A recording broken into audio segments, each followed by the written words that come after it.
Frați și surori, binecuvântat să fie Domnul. Amin.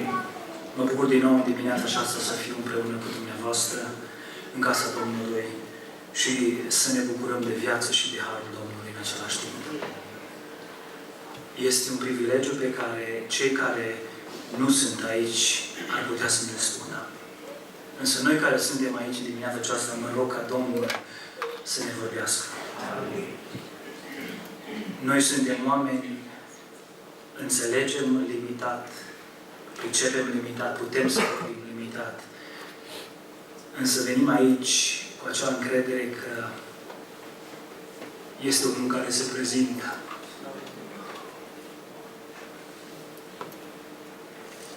Unul care știe necazul tău, unul care îți cunoaște inima, unul care te cunoaște pe tine.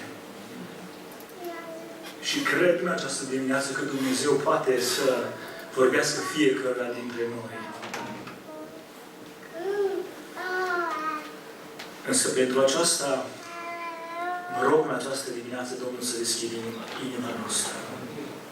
Pentru cei ce aveți Cuvântul lui Dumnezeu, aș vrea să vă invit să-l deschideți în Noul Testament, la Evanghelia după Luca. Vom citi împreună din capitolul 18, de la versetul 9 până la 14 inclusiv.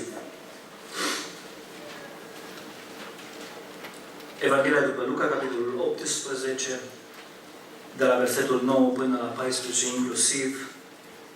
În traducerea Cornilescu este pagina 1013. Pentru a da cinste cuvântul Domnului, haideți să vă invit să vă ridicați în picioare și să ascultăm cuvântul Domnului împreună.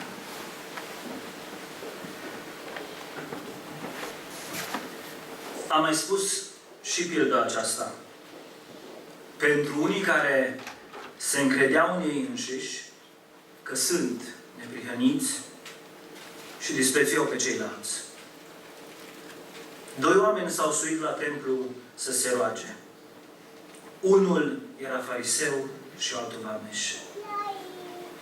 Fariseul sta în picioare și a început să se roage în sine astfel: Dumnezeule, îți mulțumesc că nu sunt ca ceilalți oameni răpăreți, nedrepți, prea curvari sau chiar ca vameșul acesta.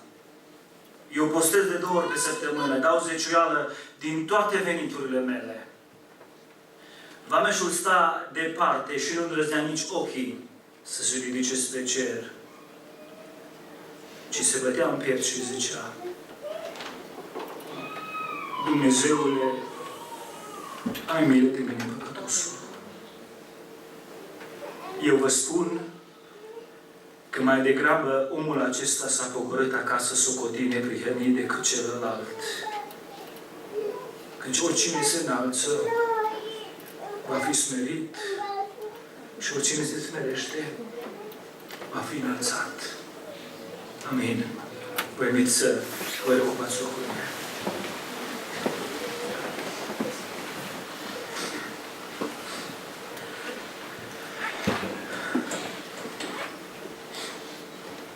Vă aduc salutări sfinte de acasă, de la Chicago.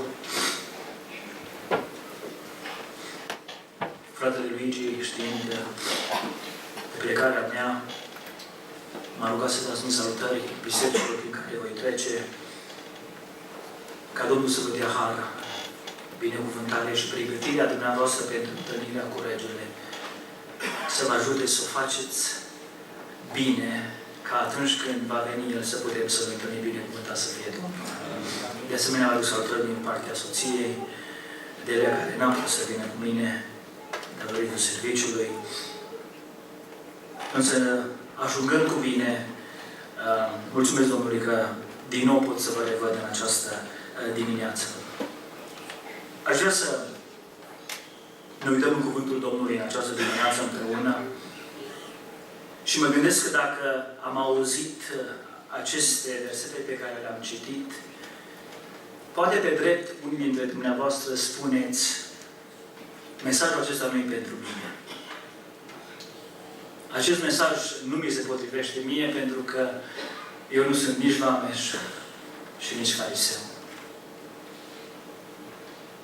Și cred că pe bună dreptate ați putea să spuneți lucrul acesta. Însă, doctorul Luca, care scrie sub inspirația Domnului, scoate în evidență cel puțin două lucruri pe care aș vrea noi împreună să le descoperim în dimineața aceasta și apoi să determinăm dacă mesajul este pentru noi sau nu. Prima dintre ele este cea din versetul 9. Am mai spus și pilda aceasta pentru unii care se încredeau în ei înșiși că sunt neprihăniți și desprețuiau pe ceilalți. Aceasta era prima categorie. Și a doua, doi oameni s-au suit la templu să se roage.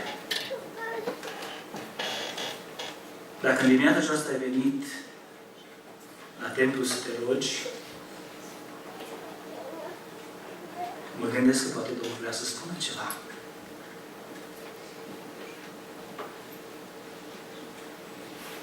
Cred că noi toți care suntem în dimineața aceasta aici, am venit aici să ne rugăm cu această încredere că aici este prezent Dumnezeu. Ni se spunea la timpul de studiu că avem un Dumnezeu mare care generații de oameni la rând l-au pus la încercare și El s-a demonstrat a fi un Dumnezeu care se ține de cuvânt. Și îmi place să cred că în dimineața aceasta ați ales să veniți aici și să vă rugați pentru că Dumnezeul lui Avram, Dumnezeul lui Isaac și Dumnezeul lui Iacov răspunde. Și îmi place să cred că noi care trăim în această vreme, la sfârșitul alergării noastre, copiii noștri vor putea să spună despre noi și Dumnezeul lui Tata. Vreau să mă duc să mă rog și Dumnezeului care Tata meu s-a rugat și acel Dumnezeu i-a răspuns. De aceea, mesajul pe care Domnul mi l-a pus pe inimă, l-am intitulat Ce impresionează pe Dumnezeu să ne asculte. Ce îl determină pe Dumnezeu să ne asculte atunci când noi ne rugăm. Care sunt lucrurile pe care noi ar trebui să le facem atunci când venim aici și nu numai, ca Dumnezeu să ne asculte, ca Dumnezeu să ne vorbească. Noi ca oameni ne place să facem lucruri care impresionează. Noi ca și oameni ne place să facem lucruri care să ne auzim în urma lor folosul lor, cuvinte de apreciere. Mi-aduc aminte de o familie tânără de la noi din biserică din Chicago, care fratele a venit la mine și mi-a spus această întâmplare și i-am spus, dă-mi voie când voi fi în altă biserică să spun acest lucru pentru că cred că va ajuta. Și spunea el fiind singur în America atunci când a ajuns, a cunoscut o fată și spunea el, am fost, după ce am început să o cunosc la biserică și am împrietenit, a venit vremea să mă duc acasă la mama și la tata ei ca să stăm de vorbă. Și spunea el, fiind singur, neavând pe nimeni, n-am știut ce trebuie să fac. N-am știut felul în care trebuie să mă comport, să fiu plăcut lor, ca să mă lase. N-am știut cum să-i impresionez. Spunea el. Și face el pentru că eram cam sărăcuț. N-am avut nici bani de flori. Dar m-am dus așa cum eram, spunea el. Am ajuns acasă și spunea el atunci, sora, mama fetei, s-a pregătit cu o masă cum nu mâncasem de mulți ani, zicea el. Am rămas eu impresionat, spunea el, de mama, viitoarea mama, soacră, și de tot ce am văzut acolo. Însă, spunea el, mă simțeam rușinat că nu știu ce să fac, că eu nu pot să-mi presionez la rândul. Și spunea el, a venit vremea când se ridicăm de la masă și zicea el, mi-am dus aminte de un lucru care îl făceam acasă. Și am zis, o spunea el, familiei care erau de la masă, să mulțumim Domnului. La care tatăl fetei spunea, mulțumește tu. Și spune el că el a mulțumit Domnului cum a știut el mai bine. Și spunea, astăzi, ca dovadă, sunt gineri în acea casă și sunt primit bine de fiecare dată când mă duc, pentru că se pare că rugăciunea aceea a sudat-o Dumnezeu și a impresionat și pe părinții mei, care erau de atunci deveniseră părinții lui. Noi, ca oameni, suntem determinați de a face lucruri care impresionează și câteodată lucrurile acestea sunt bune. Depinde de scopul pe care îl urmărim atunci când facem. Am cunoscut un păstor tânăr în state și el mi-a dat un exemplu și mi-a spus ce a pățit el. Așa cum probabil că și aici dumneavoastră faceți, sau tinerii fac, ei cred că atunci când e vremea însuratului, trebuie să aibă neapărat o mașină. Și dacă n-au mașină, e mai greu de a te căsători, pentru că nu prea ai ce să arăți. Spunea el, eu n-aveam bani de mașină și am lucrat vreo 3 veri, fiind student. Și a spus el, făcând lucrul acesta, mi-am cumpărat o motoretă. Am învățat să merg pe ea, spunea el, dar era o motoretă destul de scumpă, spunea el. Și a venit ziua aceea în care, mergând pe stradă, pe unde știam că stă fata, am văzut-o ieșind afară. Am mers și mi-am pus în gândul meu, este vremea să o impresionez ca să pot să intru cu ea în vorbă și să o câștig. Și spunea el, am mers, însă n-am știut eu că pe drum sunt și pietre. Și chiar aproape în dreptul fetei era o piatră care m-a ajutat atât de bine să mă liniștesc, spunea el, încât am intrat într-un gard.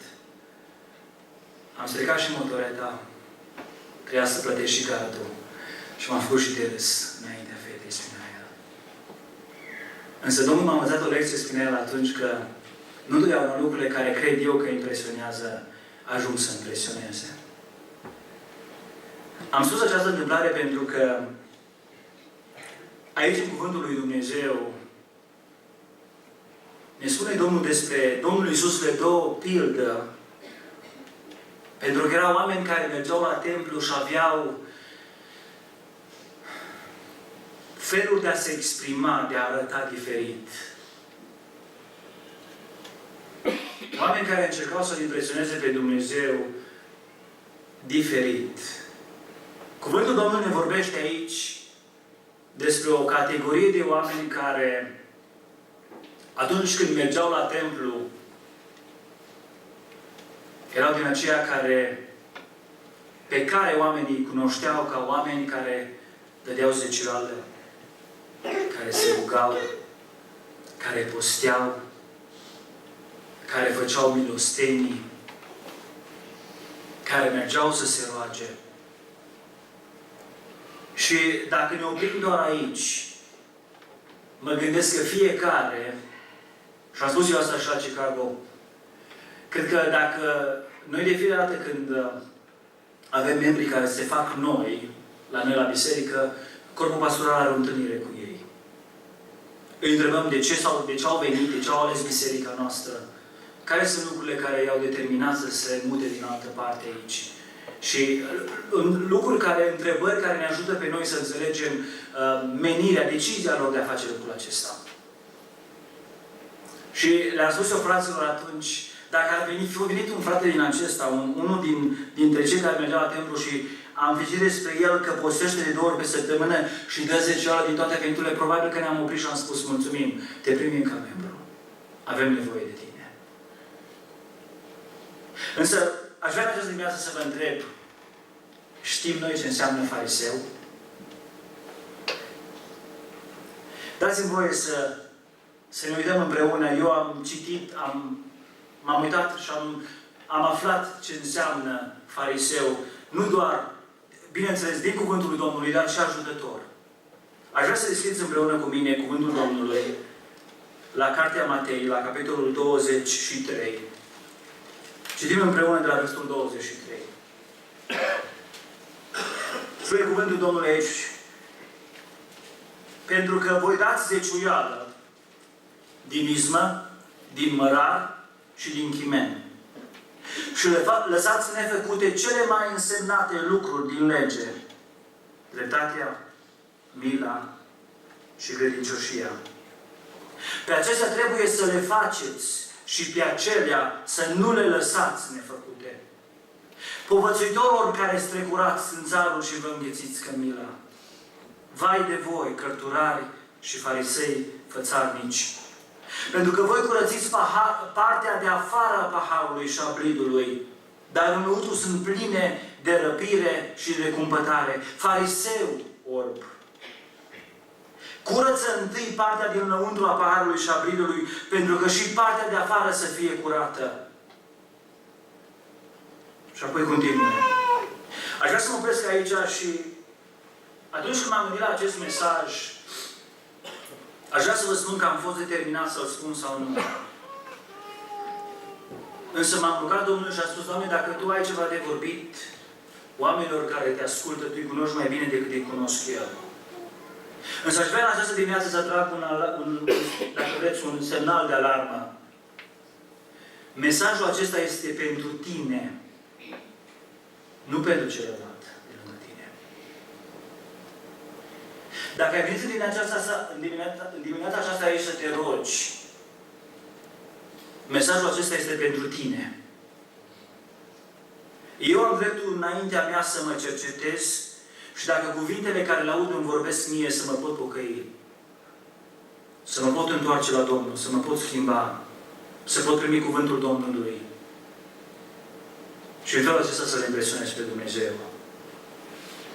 Nu uita, mesajul acesta nu e nici pentru fratele tău, nici pentru sora ta, nici pentru soția ta, nici pentru soțul tău, nici pentru altcineva.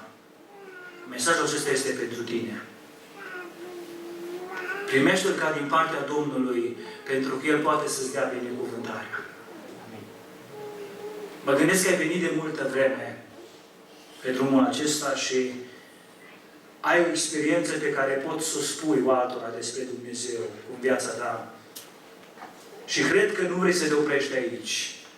Îmi place să cred că vrei ca în curând, când Regele va apărea din nou pe nori, tu și eu să putem să auzim cuvintele Lui: te rog bun și credincios, vină. Însă pentru aceea, Domnul vrea să ne mai vorbească astăzi nouă, mie și dumneatale ție. Care sunt lucrurile care îl impresionează pe Dumnezeu? Primul dintre ele, aș vrea să spun, Dumnezeu este impresionat atunci când nu încerci să-L impresionezi. Dumnezeu este impresionat atunci când nu încerci să-L impresionezi. Versetul 11. Fariseul sta în picioare și a început să se roage în sine astfel: Dumnezeule, îți mulțumesc că nu sunt ca ceilalți oameni, răpăreți, nedrepți, prea curvari, sau chiar ca vameșul acesta. Cu alte cuvinte, dacă ne oprim la acest verset, putem spune: Doamne, am venit aici să spun cine sunt eu.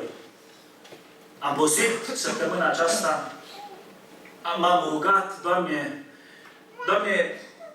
i-am văzut pe ceilalți că au mâncat, sau Doamne, îi cunosc pe ceilalți. Și fariseul acesta încearcă să-L impresioneze pe Dumnezeu, însă Dumnezeu este acela care se uită la aceia care Nu îl impresionează în felul acesta pe Domnul. Aș vrea în această dimineață să te întreb. Ai venit să-L impresionezi pe Dumnezeu? Ce ai mai bun să-i oferi Domnului? Cu ce sunt eu mai bun decât tine să fiu primit sau îndreptățit? Ceea ce am citit despre farisei este că ei au apărut după exilul evreiesc. Și pe lângă cărțile Vechiului Testament, fariseii erau aceia care recunoșteau și puneau accent pe tradiții.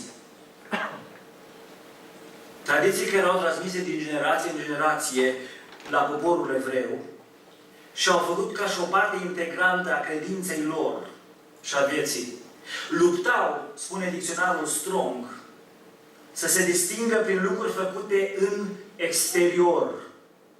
Spălări ceremoniale, posturi, rugăciuni, dărnicie și erau mândri de faptul că făceau bine. Nu știu dacă știți, dar zilele de post ale evreilor sunt cea de lunea și cea de joia. De ce fac lucrul acesta? Pentru că joia ei posteau pentru că urma ca vinerea să mănânce, iar în ziua de sabat de obicei mâncau sau nu mâncau. Urma ziua în care trebuiau să meargă la templu și să se închine Domnului. După aceasta urma duminica, care pentru ei era cealaltă zi în care petreceau. Iar lunea din nou posteau pentru că vreau să se apropie de Dumnezeu. Postul în sine, dumneavoastră știți din Scriptură că nu este rău.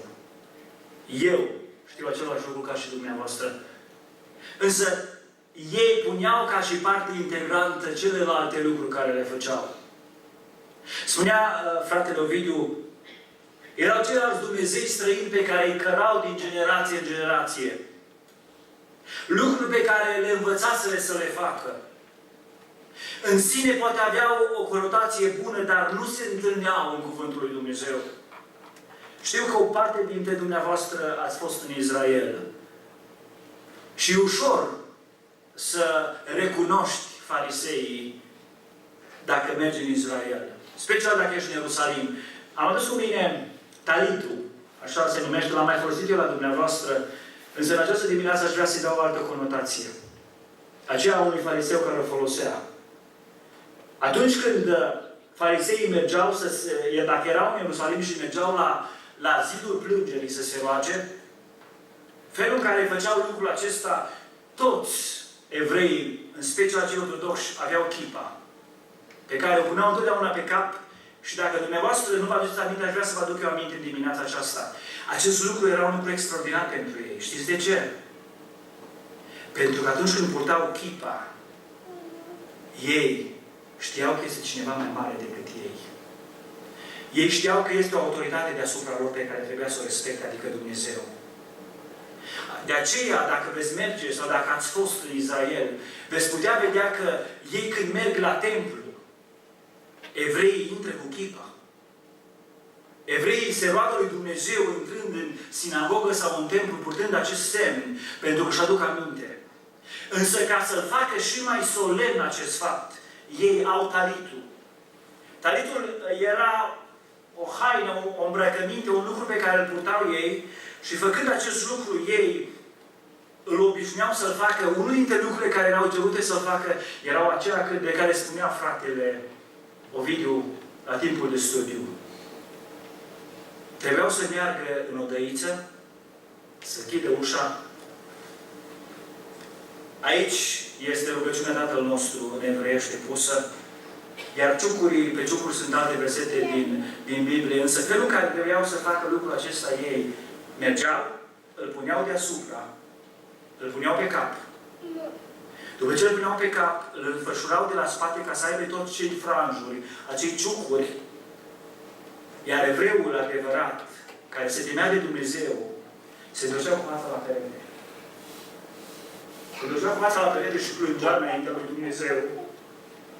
Pentru că își recunoștea era unul deasupra lui pe care îl înșelase.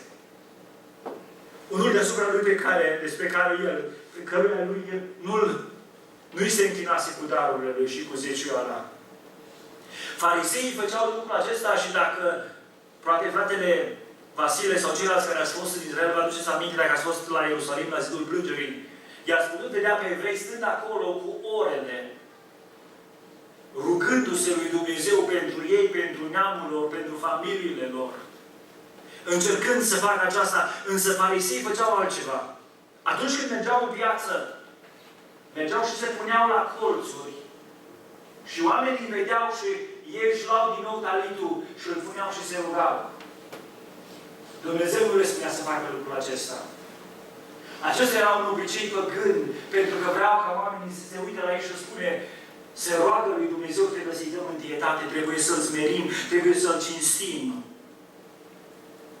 De aceea, pe Dumnezeu nu mai impresiona o astfel de rugăciune. De aceea, noi astăzi, când ne rugăm, am învățat bine și nu avem rugăciuni memorate.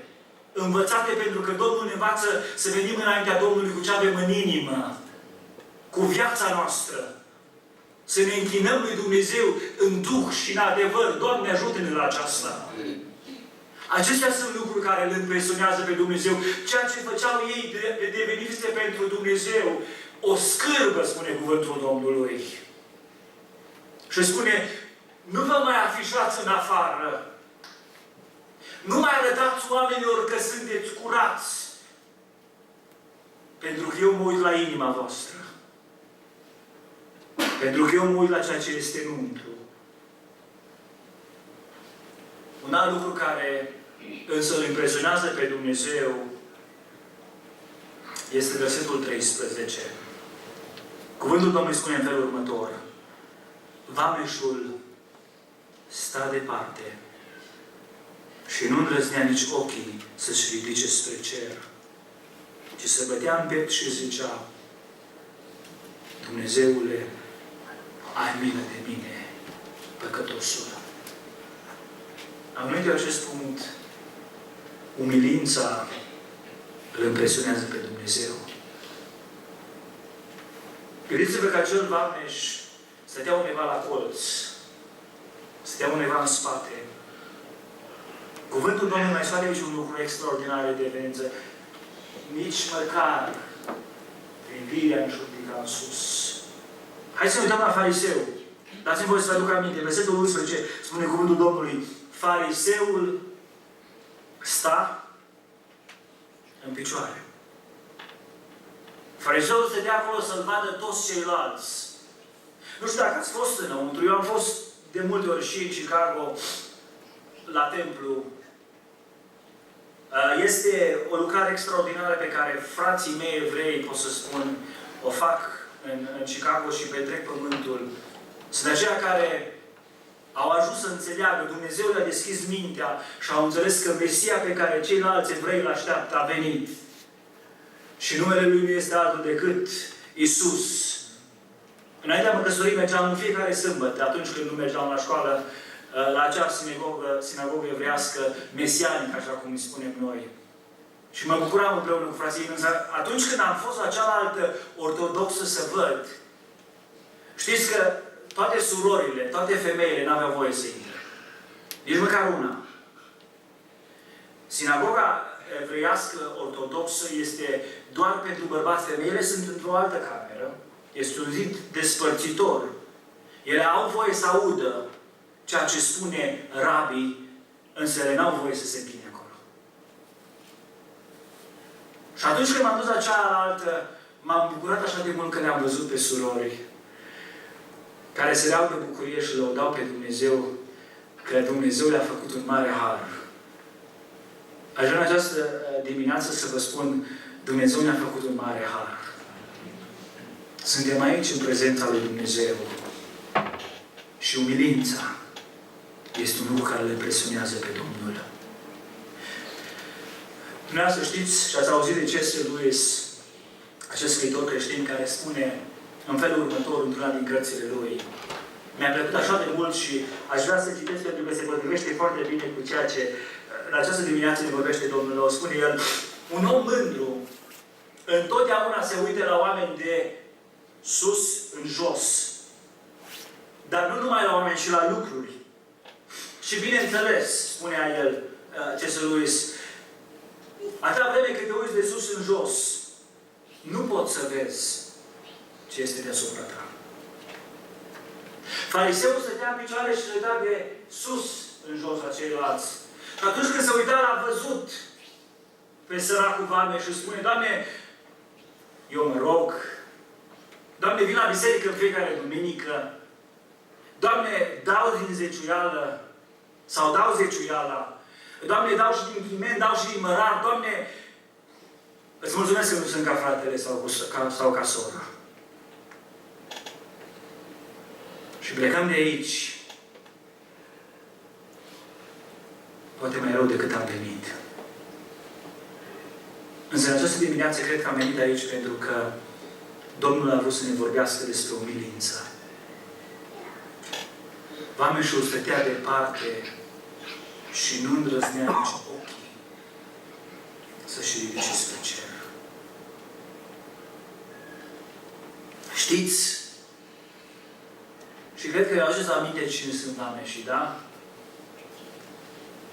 Vă ajuns aminte atunci că după ce ați fugit din România și când ați avut drepturile să mergeți înapoi, când treceați pe la vamă, ce trebuia să faceți? Poate ce mai trebuie să faceți și astăzi. Vameșii erau acea colectori în vremea aceea de taxe, trimiși de fruntași, de cei care erau în vremea aceea, pentru că trebuiau să ia.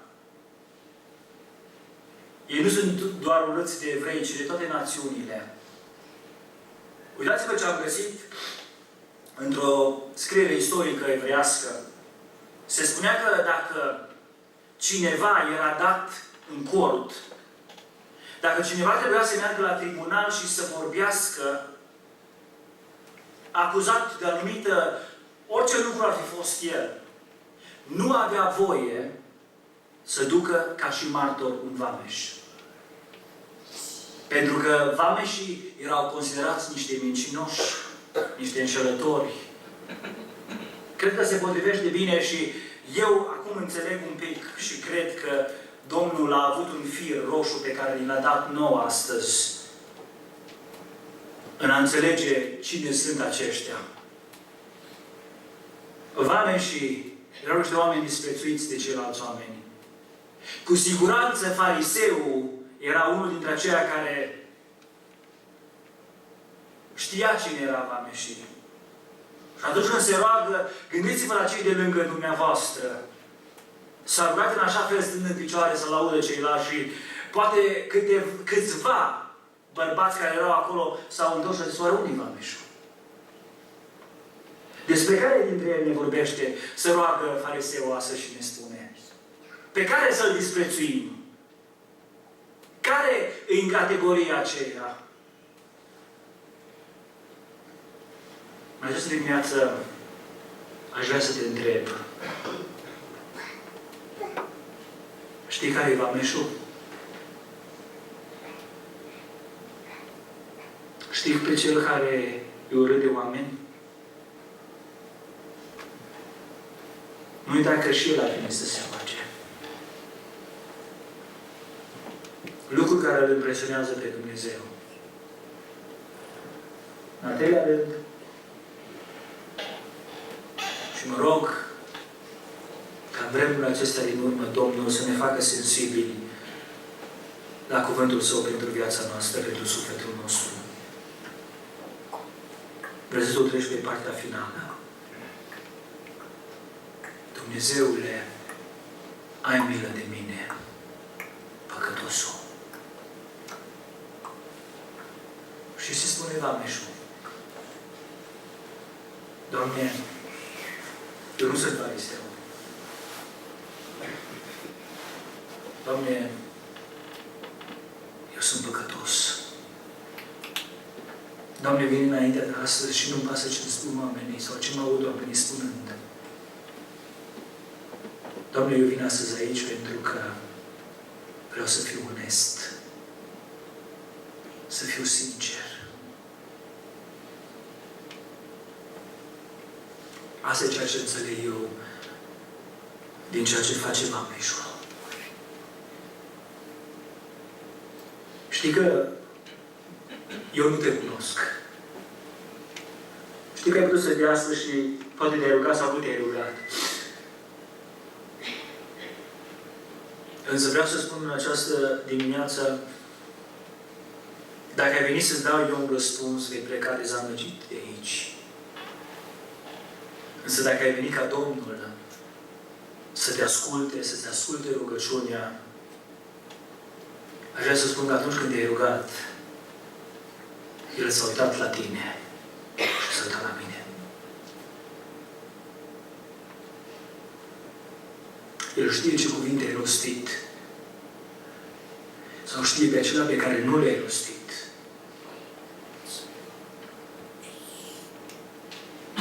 Lucrul care îl impresionează pe Dumnezeu este onestitatea. Îl mai aduc aminte odată, probabil că vă aduc aminte de Ana. Știți că Ana merge la templu și înainte de a ajunge în templu, cealaltă soție a lui Elcana, pentru că în vremea aceea se obișnuia și era permisă poligamia, spune cuvântul Domnului în cartea din Samuel, că pentru de fiecare dată când mergeau la templu, făcea ceva. Avea un act de croșetat. Îi plăcea să lucre cu mâinile, însă nu făcea haine. Spune cuvântul Domnului că o înțepa pe Ana. Însă Ana, când mergea la templu, nu mergea să se plângă de Penina. Nu vi se pare interesant? Nu mergea să spună, Doamne, până când în fiecare an Penina vine și mă înțeapă? Ana merge la templu și spune cuvântul Domnului în care nici măcar rabii nu înțelege, pentru că ea făcea ceva extraordinar. Ana se ruga lui Dumnezeu fără cuvinte. Ana îi spunea Domnului de aici, da voie să te întreb, când te-ai rugat ultima dată, ultima oară de aici? Când ai spus Domnului de aici, din inimă, despre tot, despre viața ta, despre casa ta, despre umblarea ta? Spune cuvântul Domnului că vameșul stătea departe, se bătea în piept și zicea, Dumnezeule, ai milă de mine, păcătosul. Am scris aici câteva lucruri pe care aș vrea să vi le întreb. Eu m-am întrebat eu însumi. Însă, în această dimineață, poate trebuie să te întrebi și tu. Doamne, sunt un păcătos eu? Ești? Dacă nu-ți răspunzi ție însuți, nu mie, eu mă cunosc pe mine, ție însuți, pe cine minți? Pe cine înșeli?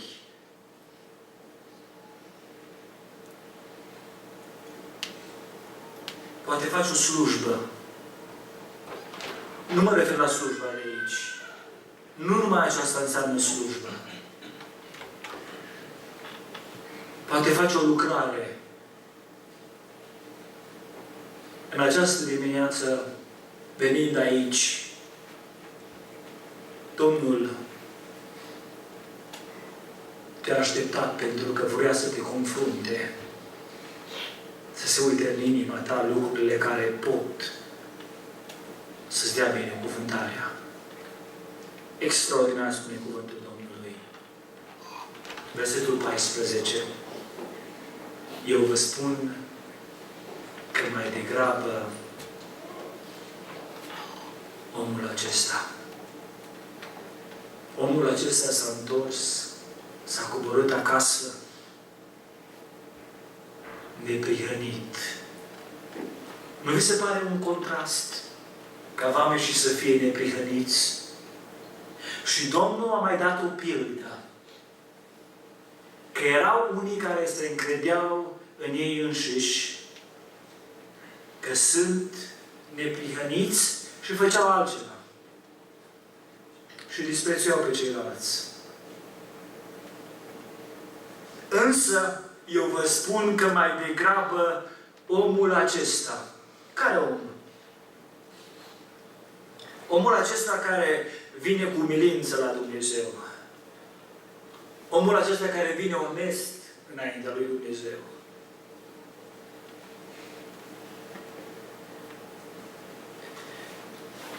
Când am fost cu tinerii în misiune, vreo 3 dintre ei n-au venit la timp înapoi la cameră și eu nu le-am spus nimic.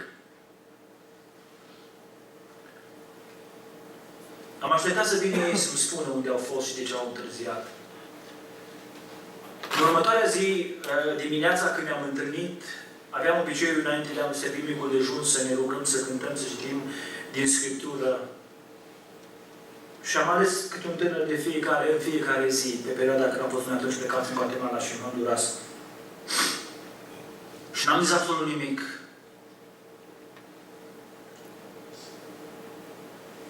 Spre după masă, după ce ne-am dus, după ce am servit micul dejun, am plecat fiecare să facem câte ceva și ne-am întors la lunch, la prânz înapoi și după ce am cam prânzul, aveam 2 ore în care puteam să ne odihnim sau să putem să ne plimbăm, să vedem locurile în care eram acolo în vremea aceea. M-am dus în cameră și m-am întins pe pat și am auzit niște bătăi la ușă. Erau prietenii mei.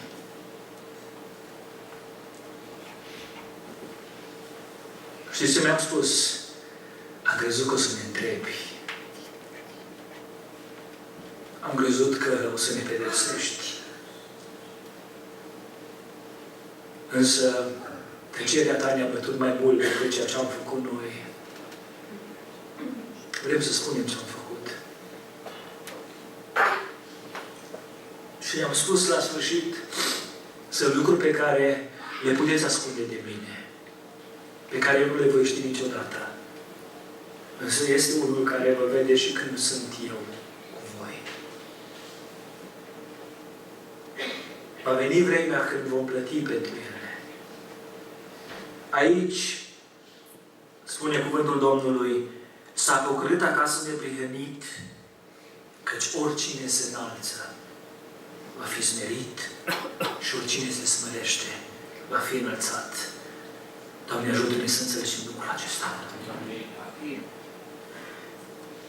Se spune că în armata apăratului Chinei,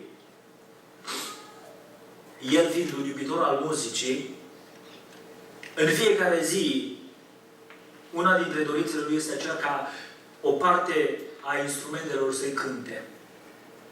Cumva s-a întâmplat că în această formație de instrumente, o persoană a reușit să se strecoare de dând bani, știind că apoi salariul era asigurat atunci când cântau pentru împărat.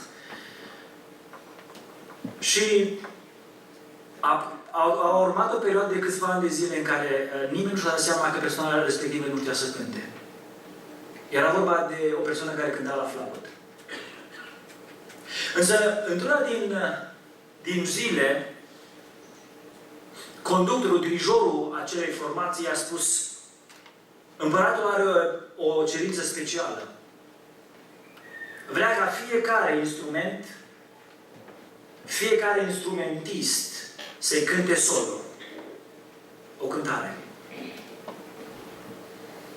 Această persoană s-a gândit în mintea lui cum ar putea să scape de testul acesta. Apropiindu-se ziua, s-a gândit să spună că e bolnav. Știa că împăratul Chinei era un om aspru.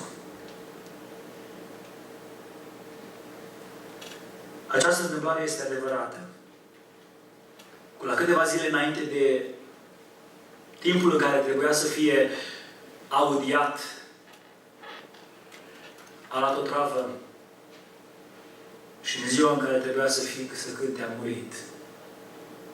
Cuvintele care le-a scris într-o cărticică care o purta cu un lucru important de la piept, spunea, în limba engleză spunea, I couldn't face the music.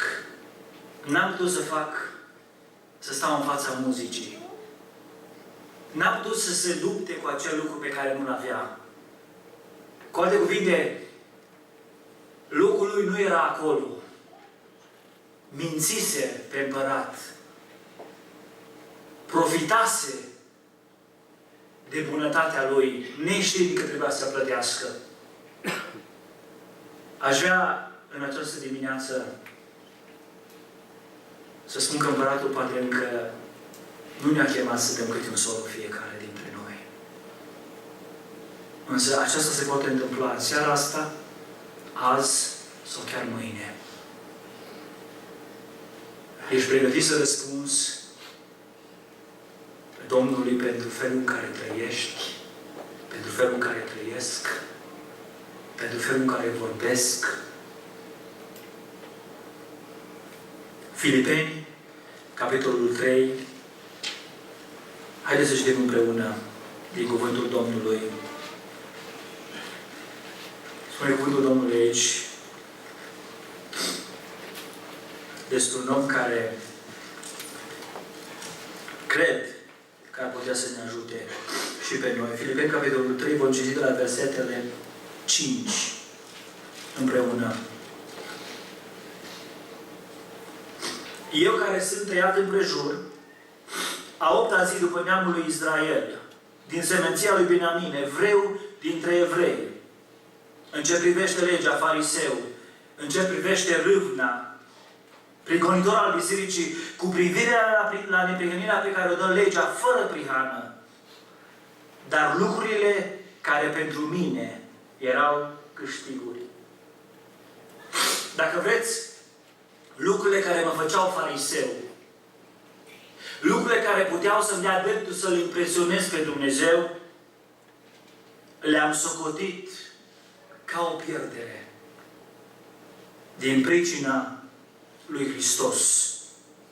Ba încă și acum privesc toate aceste lucruri ca o pierdere față de prețul nespus de mare al cunoașterii. Pentru El am pierdut toate și le socotesc ca un gunoi, ca să câștig pe Hristos și să fiu găsit în El, nu având o neprihănire a mea. Vorbim aici despre vameș și despre fariseu. Unul socotit neprihănit, altul crezând că era neprihănit. Și spune aici cuvântul Domnului, ci aceea neprihănire care se capătă prin credința în Hristos. Poate ai întrebat la această dimineață, le-ai spus, fratele mi-ai spus de unul care s-a dus acasă neprihănit și vreau să merg și eu ca și el acasă. În această dimineață poți să mergi acasă neprihănit printr-o credință în Hristos pe care o dă Dumnezeu prin credință. Să-L cunoști pe El și puterea învierii Lui și părtășia suferinței Lui și să te faci asemenea cu moartea Lui, ca să ajungi cu orice chip, dacă vei putea, la învierea din morți. Iar aici versetul 12 spune, nu că am câștigat sau că am ajuns de săvârșit, dar alerg înainte căutând să-L apuc. În trecut și eu am fost apucat de Hristos. Fraților, eu nu cred că L-am apucat însă, dar fac un singur lucru. Uit tot ce este în urma mea. Alerg spre ținte pentru premiul chemării cerești. Extraordinar. Vă las acasă să citiți din nou acest lucru. Vrei în această dimineață să pleci acasă neprihănit? Vrei ca venirea ta de la ora 9 aici să nu fie fost zadarnică? Vrei ca banii care i-ai dat Domnului să-ți fie de folos? Vrei ca papucii, dacă vreți, pe care i-ai tocit de atâta vreme, să aibă vreo valoare pentru sufletul tău? Te poți întoarce acasă. Însă aș vrea să te duci acasă neprihănit. Aș vrea să te duci acasă spunând: Doamne, îți mulțumesc că astăzi m-am putut ruga din inimă. Mai avem câteva minute. Poate ai făcut-o și dacă ai făcut-o, Domnul te cunoaște. Așa cum spuneam, mesajul acesta este pentru tine. Însă dacă n-ai făcut-o, aș vrea în aceste minute să-ți dau posibilitatea să vii înaintea Domnului împreună cu mine. Ca și vameșul. Și să spui: Doamne, eu mă cunosc mai bine cine sunt. Știu ce am făcut. Știu cine sunt. Știu unde m-ai vrut Tu, Doamne, și unde sunt eu astăzi. Și aș vrea să mă întorc acasă neprihănit. Dragul meu, haide în această dimineață să facem ceva, să-i spunem Domnului: Doamne, sunt aici.